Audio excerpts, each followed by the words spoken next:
All right, so we recently were in Tennessee, Knoxville, Tennessee, with Canines United. We did a seminar there for about, I think it's 4 days in total.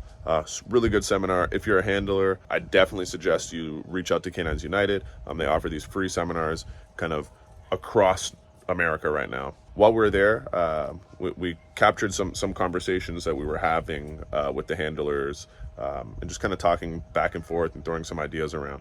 So I figured I was reviewing some of the content, and I was like, hey, there's a really good video on there that I thought would be good to share. So without further ado, it's kind of like a canine rant. Canine discussion is a better title, but here it is. Just like the equipment can be used in not so effective ways, obedience can be used in not so effective ways. Both of those can be used in very effective ways, right? But it's about doing the proper homework and making sure you're right. If your dog can't heel when you're just walking around in the neighborhood, maybe don't try to ask him to heel when he thinks he's about to go into a building.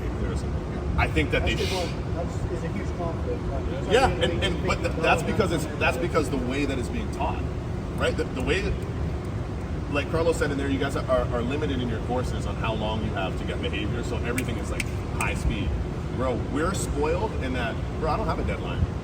So I say, hey, if I say we're gonna go do bite work and I want this dog to lay down and shut the fuck up before you do bite work, I got all day. We're gonna come out, I'm not gonna correct you for shit. I'm gonna tell you down, go ahead, scream at the end of the line. All you want. You're not biting that fucking decoy until you do the behavior I asked of you. And it's not because of aversive pressure put on by me.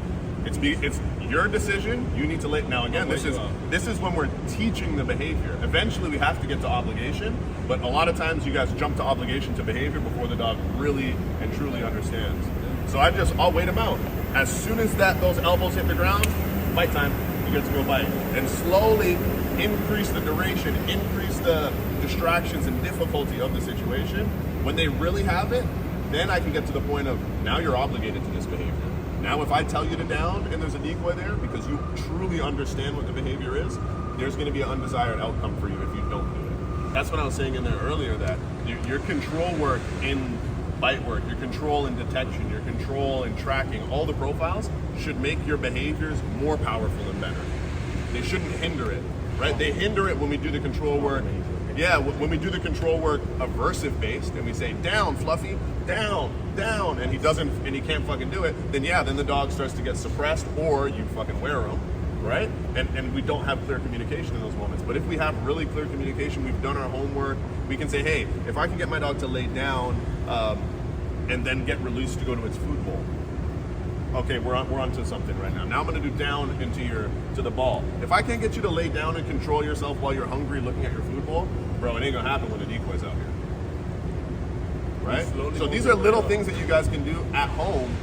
You have to feed your dogs every day. Hopefully, I don't know about you need to up but you gotta feed them every day.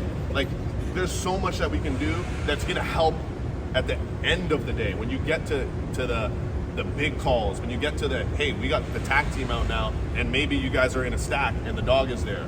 Bro, a lot of my handlers back home have a food pouch on them. Yep.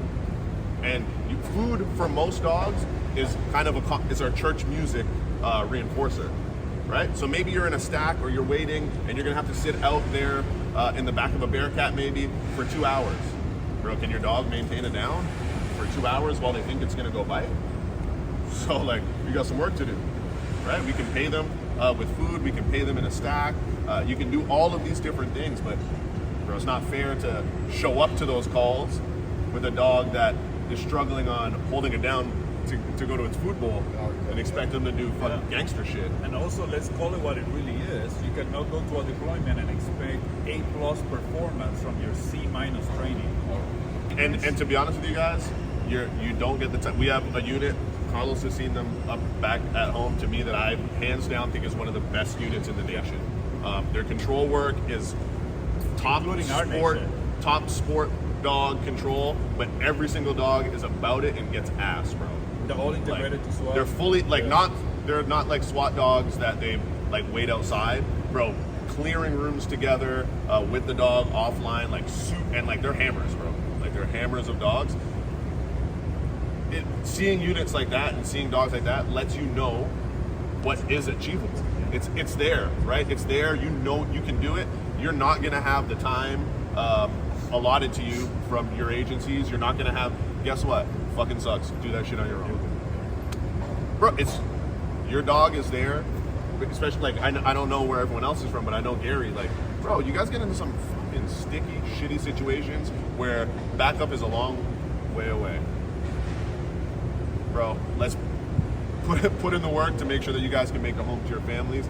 On top of that, let's put in the work to make sure that your dog and you aren't responsible for getting one of your backup officers killed.